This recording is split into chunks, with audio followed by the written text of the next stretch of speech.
Sabi nga nila, tol, as long as the dice is rolling, you will get your 6. Ooh!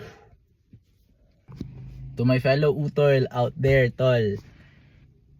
Tol, pag hindi mo alam kung saan ka patungo, pre, or you're still kind of feel lost about everything, hindi mo alam kung anong dapat mong gawin sa buhay, pre, what I suggest is take care of yourself, tol. Go to gym. Go running. Any habits, tol.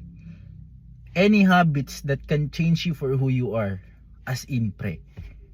As in. Gawin mo lang ngayon for 6 months, tol. Ako, tol, di pa ako successful, pre. Pero sobrang laki ng improvement, pre. Nag-focus lang ako sa sarili ko for 6 months, tol.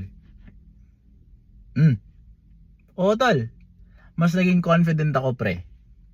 I started creating content. Ilan lang followers ko, tol?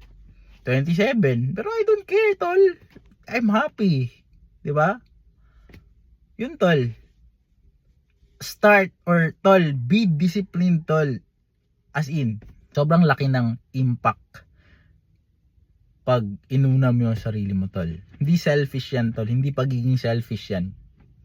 Kasi, tol, tatalikuran ka ng lahat, tol. Kahit pamilya mo. Pero, tol, isa lang hindi tatalikod sa'yo. Sarili mo. Most importantly, tol, ha? Don't be scared to try new things, tol. Okay? So, mga utol ko na who are going through tough times, tol. Tol, give yourself a pat, tol. King ina.